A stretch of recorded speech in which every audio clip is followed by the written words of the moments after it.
Благодарам, председателе. Кратко. Законското решение е во ред и така треба да биде затоа што се наоѓаме во пандемија.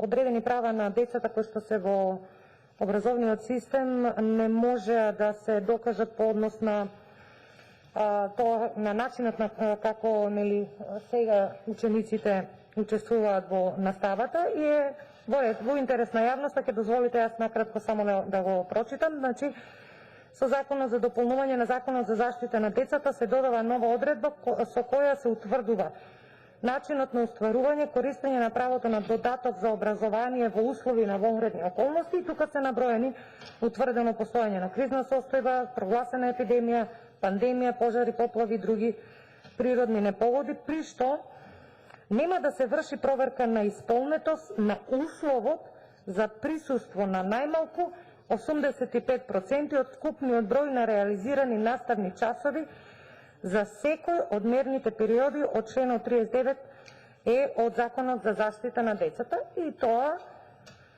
е во ред за да не ги оптеретуваме родителите и самите наставници во докажување на присуството на часовите. До тука е во ред.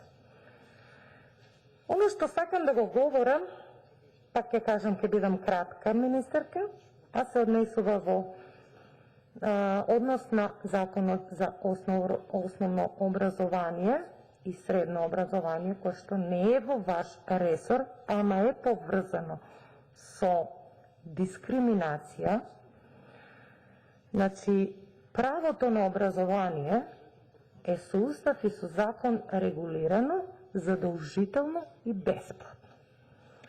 Ова сега ние што го носиме како законско решение, мораме да го донесеме затоа што најголем процент на децата посетуваат онлайн настава. И сега, за да не ги оптеретуваме родителите и учениците, а да си го добијат ова право кое што е од вашиот ресор, пак ќе повтораме во ред. Но не е во ред и очекувам вие како министерка мултисекторски еве како што велиме, да разговарате со министерката за образование, бидејќи сега заврши расправата за буџетот. Нашиот амандман за да државата обезбеди компјутери за сите деца не помина. Ја гледаме како се фали дека одлично оди, дека 90%, многу полесно е кога ќе кажете проценти, ама тие проценти се илјадници деца. Значи, децата од основното па и од средното образование се дискриминирани. Затоа вас ви се обраќам по однос на тој дел, по однос на дискриминација. Ние, како држава, ако веќе воведуваме хибридна настава, мора како држава да им обезбедиме услови за хибридна настава на тие ученици.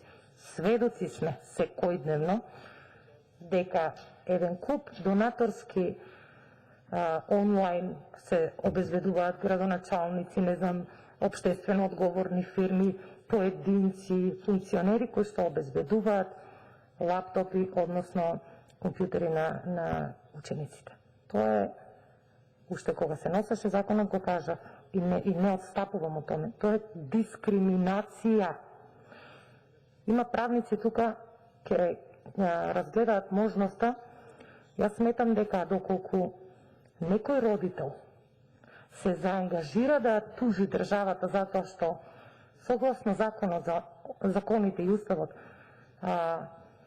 образованието е задолжително и бесплатно, а вие како држава не сте му помогнале, односно сте го извадиле од системот не по негова вина, туку по вина на државата, бидејќи не му обезбедило услови, тука автоматски настапува дискриминација од страна на државата, не по негова вина на детето.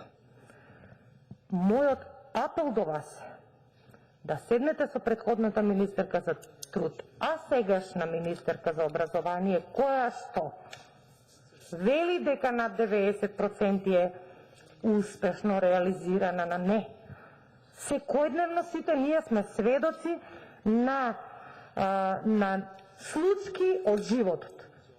Деца што немаат компјутери, деца што немаат услови, деца што немаат интернет, родители кои што немаат услови и така натаму, да не ги прераскажувам, сите добро ги знаете.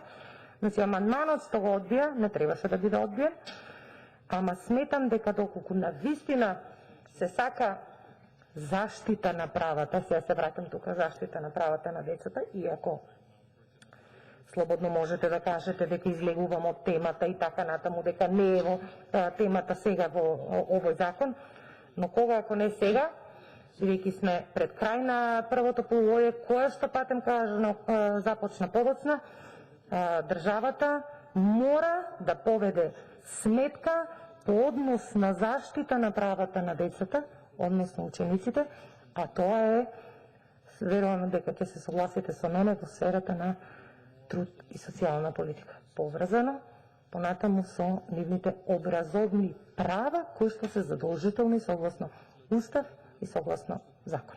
Ви благодарам.